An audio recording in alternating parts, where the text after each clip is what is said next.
Bonjour, chère première et deuxième année. Quel bonheur de te retrouver cet après-midi. Après un long 2 semaines sans toi, j'ai le bonheur en fait de reprendre encore la classe en ligne et pour rester avec toi pour de bon jusqu'à la fin de l'année. Alors un vrai bonheur d'être là, il faut que tu le saches. Et avant qu'on commence notre moment ensemble, j'ai envie de te présenter l'horaire qui va justement être intégré à même ta routine, soit du retour de l'école, parce qu'il y en a qui sont sur les bancs d'école, et sinon, pour ceux qui sont à la maison, de remettre ça à l'horaire avec moi.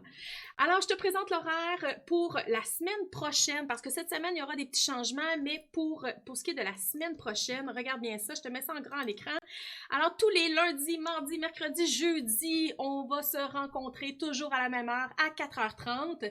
Et j'ai décidé de partager ça avec les notions de français pour le lundi, mardi, mathématiques, mercredi, on retourne en français, mais en grammaire cette fois-ci, et nous allons finir en beauté le jeudi. Ouais, parce que là, je me permets un vendredi de congé avec toi, avec un partage littéraire à mes fameux coups de cœur d'albums jeunesse. Et là, tu le vois bien, tous les mardis à 19h, ce sera notre rencontre avec peut-être ta famille, peut-être tu auras envie de t'asseoir confortablement dans ton sofa et regarder l'entrevue que je pourrais mener avec un invité spécial inspirant. Alors, c'est ce qui nous attend pour les 5 prochaines semaines. Contente que tu sois là. On part ça? OK, c'est parti. Alors, je veux tout d'abord, j'avais l'habitude de partager des choses que les gens m'avaient envoyées. Puis là, je suis tombée sur cette photo-là. Une maman qui m'a envoyé une photo de leur cuisine, si je ne me trompe pas, où est-ce qu'ils ont mis un plexiglas pour faire comme Madame Marie-Ève. Alors, je trouvais ça le fun de te le partager, un beau coup de cœur. Puis pourquoi pas la classe de Madame Rachel? Allez-y, ouvrez vos classes, il en manque. OK. Aujourd'hui, on est congé, Ben oui, c'est journée de congé, peut-être qu'à la maison, papa, maman, prends congé avec toi, vous passez du temps en famille, parce que c'est la journée des patriotes. Et est-ce que tu sais ce que c'est? Je vais t'en parler un petit peu, mais avant tout, je vais te parler de la démocratie. Pour quelle raison? Parce que ça a un lien très direct avec la fête des patriotes. Démocratie, tu sais ce que ça veut dire? Si je te parle d'élection de classe, ça fait-tu penser à quelque chose? Alors, démocratie, ça vient d'un mot grec, je te montre. Alors, il y a 2 mots dans démocratie. Il y a des mots pour démos, qui veut dire le peuple. Et il y a une autre partie qui est cratie, qui vient de kratos, qui est le pouvoir. Alors, quand on parle d'un peuple, d'un système démocratique, c'est quand on donne du pouvoir au peuple. Le pouvoir de pouvoir voter, de faire valoir ses idées, ses opinions. Et on a la chance, nous, d'être dans un pays, une province démocratique. Et ça, c'est grâce un peu à la rébellion des patriotes. Je te montre une autre image. À l'époque, il y a près de 200 ans, il y a eu une rébellion du parti des patriotes. Les patriotes, eux, ils s'opposaient un petit peu à tout ce qui était l'idéologie des anglophones, des Britanniques à cette époque-là. Et ils voulaient faire valoir l'importance d'une démocratie, où est-ce que là, le peuple aurait droit à la justice, à des droits, à de la liberté. Et grâce à eux, grâce aux rébellions qu'ils ont fait, on peut justement les remercier pour ce qu'on vit en ce moment, d'être dans un pays libre. Alors, c'est pourquoi qu'on souligne ça le lundi de cette semaine, la fête des patriotes, et que tu as congé en famille. Ah ben oui! Alors, la thématique de la semaine, c'est la famille, justement, parce que, et on en passe du temps en famille, qu'est-ce qu'on dit? On n'est peut-être pas dans la famille idéale, mais c'est ce qui est beau, La famille avec des conflits, des fois. La famille où est-ce qu'on apprend à vivre tous ensemble et 24 heures sur 24 en temps de confinement, c'est pas évident. J'ai trouvé une chanson qui parle de famille, et c'est un groupe qui s'appelle À la Clairefontaine. Je te fais entendre et je te fais un petit retour là-dessus. C'est bon? Je te mets ça en grand écran?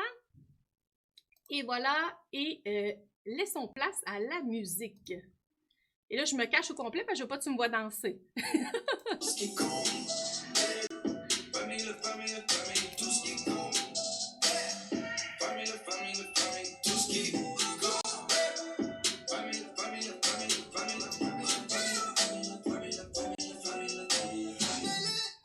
Alors, Alors, oui, ce groupe-là a mis en place, en fait, une création autour de la famille. Et là, si tu continues le vidéoclip, là, on parle de différents types de familles. Mais ce que je voulais te montrer, c'était la fameuse album famille. Je ne sais pas si tu en as un à la maison, mais c'est des souvenirs à conserver qui sont précieux quand on parle justement de d'où on vient, des choses qu'on a vécues avec notre famille qui étaient positives, des vacances, des choses comme ça. Pourquoi pas te replonger là-dedans cette semaine pour revivre ces beaux moments-là?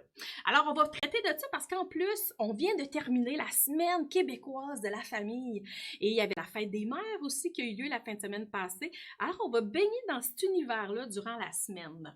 C'est bon? On commence comme tous les lundis, tu te souviens, avec nos mots d'orthographe et la règle orthographique. Alors, je te présente ça à l'écran. Pour te donner un petit indice sur la règle orthographique qu'on va voir, je peux te parler de Charlie Chaplin. Là, je tire loin mes liens, là, mais je suis sûre que tu vas les trouver. Je parle de quelque chose de muet, un cinéma muet. Alors, je te parle des lettres qu'on n'entend pas en fin de mot. J'étire le lien.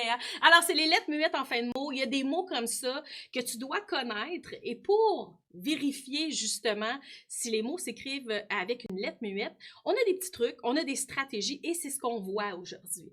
Et là, pour la première fois depuis 2 semaines, je ne sais pas si tu as continué à travailler dedans, mais je te demande de sortir ton cahier créatif, personnel, appelle-le comme tu veux, où est-ce qu'à l'intérieur, tu fais des dessins, des créations et à l'intérieur aussi, on écrivait tout ce qui était académique aussi qu'on faisait ensemble.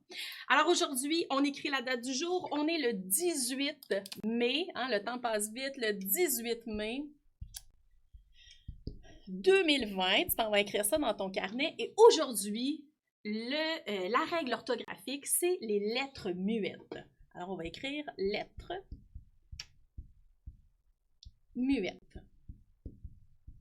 Et les lettres muettes, les principales qu'on va voir, là, je vais te les écrire à côté, c'est le D, le C, le T et on va aussi rajouter le H au début des mots. Et malheureusement, en fait, il faut que tu les apprennes ceux-là par cœur, OK? Alors, je te fais une liste orthographique. Ces mots-là vont servir à ton étude de la semaine. Pour ceux qui sont à la maison, qui sont en classe présentement, peut-être vous avez déjà eu une liste orthographique, bien évidemment, peut-être juste les regarder, les retravailler, mais pourquoi pas, tu as le temps de travailler ces mots-là et d'en connaître encore plus. Alors, on y va avec la liste, tu écris tous les mots, puis après, on va les analyser ensemble. Alors, le premier que je t'inscris, c'est grand-mère. Bien entendu, tu pourrais aussi avoir grand-père. Et la lettre muette, c'est celle-ci.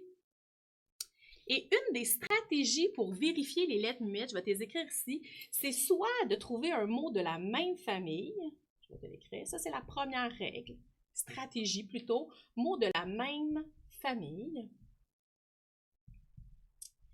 Et l'autre stratégie, c'est de mettre le mot au féminin, le féminiser. Alors, c'est les deux stratégies. Si je prends grand-mère, je pourrais dire grand. Est-ce que ça prend un D? Je le mets au féminin, ça fait grande. Alors, grande, il y a un D, ça me permet de trouver ma lettre muette. Je poursuis avec l'autre, chaud. Si je le mets au féminin, ça fait chaude. Alors, je repère la lettre muette D. Même chose avec froid. Au féminin, ça fait froide. Il y a une lettre muette qui est le D. Parent, maintenant. Parent, la lettre muette de parent, c'est le T. Je pourrais trouver un mot de la même famille comme je suis allée chez la parenté. À la parenté, alors, il y a un T. Même chose avec nuit. Un mot de la même famille, j'ai eu une nuitée à l'hôtel. Eh bien, il y a un T muet dans nuit. On y va avec homme. Et là, cette fois-ci, c'est les lettres muettes en début de mot qu'il faut mémoriser comme homme. Il y a un H au début.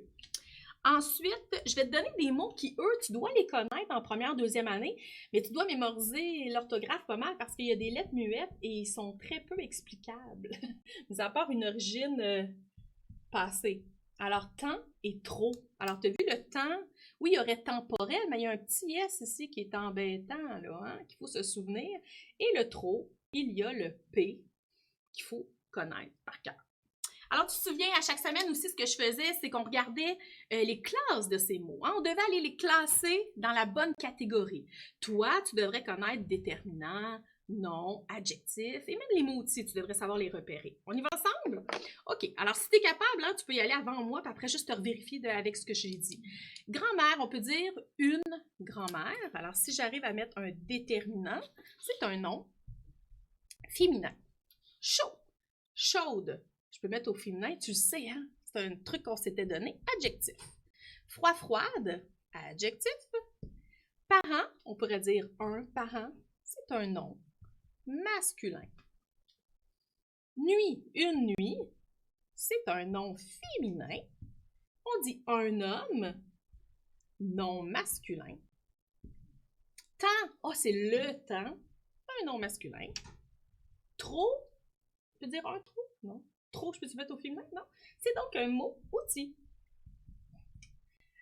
Alors voilà, c'est donc la liste orthographique que je veux que tu maîtrises cette semaine. Comment tu fais ça? Ben, tu peux le faire de différentes façons. Demain, je te parle d'un nouveau truc, c'est un site internet où est-ce que tu vas pouvoir aller pratiquer tes mots. Mais d'ici là, je t'invite à peut-être aller les écrire, à faire des jeux. Hein, je t'avais montré le bonhomme pendu, de les écrire de différentes couleurs, hein, pour justement les mémoriser et d'en faire une photo dans ton cerveau. C'est bon? J'efface ça et je te présente ma phrase de la semaine qu'on va analyser. Alors, tu sais que c'est la première fois en 2 semaines que je réefface mon tableau. J'ai été raquée du bras. OK, alors, la phrase de la semaine, elle est inspirée de ma thématique de la semaine qui est la famille. Alors, j'aimerais que tu l'écrives et on va la regarder ensemble si tu es capable, si tu te souviens de la façon de retrouver les groupes du nom. Oui, on avait vu ça. Alors, on écrit, ça va comme suit, ma mère, virgule, mon père, virgule, ma soeur, virgule, non, pas de virgule, sinon la famille elle va être trop grande, et mon frère sont très précieux. Point. OK. Alors, qu'est-ce qu'on va regarder? On va essayer de repérer les noms, les déterminants, ça va nous faire des groupes du nom. On fait ça ensemble? Alors, ma mère, je vois un nom. Il donne son accord à ma, c'est donc un nom féminin. J'ai donc un groupe du nom. Ça va? Père, c'est un nom masculin qui donne son accord au déterminant. J'ai donc un autre groupe du nom. Même chose avec sœur, un nom féminin qui donne son accord au déterminant. Ma sœur. Et là, en plus, j'ai un frère. C'est un nom masculin qui donne son accord à mon. Est-ce que tu en vois un autre? Non. Mais tu vois très bien ici que je veux préciser qu'est-ce qu'ils sont pour moi. Ici, j'ai un adjectif qui vient préciser qu'est-ce qu'ils sont pour moi, ces personnes-là. Et probablement que c'est la même chose à la maison, hein? Que tes frères, sœurs, papa, maman, qui sont précieux en ce moment parce qu'ils t'accompagnent durant ce moment étrange de confinement. Alors, c'est ta phrase de la semaine. Je t'invite aussi à en écrire une ou deux autres cette semaine pour justement aller dans la même idée où est-ce qu'on est capable de retrouver les groupes du nom. Il y a une dernière chose, c'est le verbe. Est-ce que tu te souviens comment on fait pour trouver le verbe? On peut l'encadrer par ne pas. Alors, regarde bien. Ma mère, mon père, ma soeur et mon frère ne sont pas. Alors, ça ici, c'est mon verbe. C'est bon? OK. Alors, j'efface ça. C'était notre phrase de la semaine que je t'invite à en faire une ou deux autres, peut-être avec les mots que je t'ai donnés un petit peu plus tôt. J'efface ça et il me reste quelques minutes pour te présenter le défi de la journée que je te lance. Alors, je t'emmène avec moi sur une diapositive puisque cette diapositive-là, elle va te montrer un album jeunesse qui s'appelle Un enfant parfait, qui a été écrit par Michael Escoffier. Et bon, Michael Escoffier est reconnu pour son humour, je t'en ai déjà parlé, et je te le montre en plus grand même, regarde bien. Te faire un résumé de l'histoire, c'est des parents qui s'en vont au magasin et qui essaient d'aller trouver leur enfant parfait. Ah oui, tu savais pas, il y avait des magasins de ça? Alors, ils se rendent au magasin et là, regarde les étiquettes, regarde les promotions, regarde les publicité, hein? C'est pour ça que je t'ai fait ça ici, peut-être depuis le début, tu sais quoi ce dessin-là? Marie-Ève, elle nous a rappelé qu'elle n'avait pas de grand talent dessinatrice, mais c'est quoi ça? En fait, j'essaie de te faire une publicité. Ben oui, une publicité d'une personne qui est peut-être moi, là. Et j'ai écrit, waouh, un spécial. J'ai écrit ce que cet enfant-là ou cette personne-là fait. Elle fait son lit. Waouh.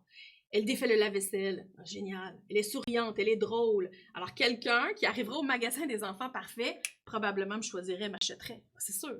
Hein? Alors, je te montre une des pages à l'intérieur de l'album. Ça va te donner un peu le ton de l'histoire. Je te mets ça en grand, regarde bien. Ça dit, par une belle journée ensoleillée, monsieur et madame Dupré se rendirent au supermarché. Là, tu le vois bien, hein, ça dit l'enfant roi, l'univers des kids. Et on a même ici, si je vais un petit peu plus près, une fameuse publicité. Ça dit promo sur les jumeaux, le deuxième à 1$. Alors, on te fait la promotion de 2 enfants. Ici, je te lis cette page-là. Ça dit bonjour, monsieur, dame, je peux vous aider? Oui, nous aimerions un enfant. Un enfant? Ben, pas de problème, suivez-moi. Tous nos modèles sont disponibles en différentes tailles. Ici, par exemple, vous avez un enfant musicien. Là, c'est un modèle surdoué. Hein, et là, tu vois, t'as plein de... T'as les jumeaux qui sont en vente. T'en as un qui est trapéziste. T'en as un qui s'occupe d'élever des chiens. Alors, ils doivent choisir leur enfant idéal. Alors, ce que je te demande de faire, moi, c'est ça. Et là, tu vois à l'écran, c'est notre invité pour la semaine prochaine que je vais te parler, ce ne sera pas très long. Alors, ce que je veux que tu fasses, c'est d'essayer de te faire dans ton carnet, hein, et de me le partager surtout. Dans ton carnet, je veux que tu fasses la publicité de toi. De toi comme étant l'enfant parfait, l'enfant qu'on devrait acheter au magasin des enfants, OK? Alors, tu peux te mettre un prix, tu peux te mettre des qualités, mais des qualités qui ont un lien avec qu'est-ce qui fait de toi un bon enfant pour tes parents. OK? T'essayes ça, ça peut ressembler à moi, mais en beaucoup plus beau. Je sais que vous avez des talents extraordinaires à la maison. Et tu me prends ça en photo et tu me le partages. Tu te souviens comment me le partager? Ça fait longtemps hein, qu'on ne s'est pas partagé des trucs. Eh bien, je vais te remontrer la façon de le faire. Tu fais ça encore une fois au hashtag la classe en ligne suite à ton partage, après me l'avoir pris en photo. Et tu rajoutes le A commercial succès scolaire. Comme ça, là, je peux au fil des jours regarder tout ce que vous faites à la maison de votre côté. Tu as vu l'image hein, de Debbie Lynch White. Ça m'amène à te parler que demain, j'aurai la chance de m'entretenir avec Debbie Lynch White à 16h. Pour ceux qui ne la connaissent pas, vraiment une artiste accomplie, OK? Elle est chanteuse, elle est actrice, comédienne. On la voit dans des séries comme Unité 9. Elle a été connue par le public hein, comme étant... c'est pas une policière, mais plutôt quelqu'un qui s'occupe de la prison là-bas. Et elle a été reconnue par le public à ce moment-là. Elle a fait partie du film La Bolduc, sorti un CD. Vraiment multiples talents. Et je vais avoir la chance de lui poser vos questions. Oui, parce qu'encore une fois, je te demande de m'envoyer vos questions à son propos. Alors, s'il y a des choses qui t'intéressent sur son parcours, sur ce qu'elle a fait, peut-être sur la fin de la série Unité 9, alors tu envoies tes questions de la même façon. Hashtag la classe en ligne et le A commercial succès scolaire. J'aurai la chance aussi de choisir parmi ceux qui me poseront des questions deux élèves qui viendront en direct lui poser ses questions. Alors d'ici là, ben, je te dis à demain 16h30 encore une fois pour un rendez-vous cette fois-ci avec notre invité spécial Debbie Lynch White. Je te souhaite une magnifique soirée. Bye bye!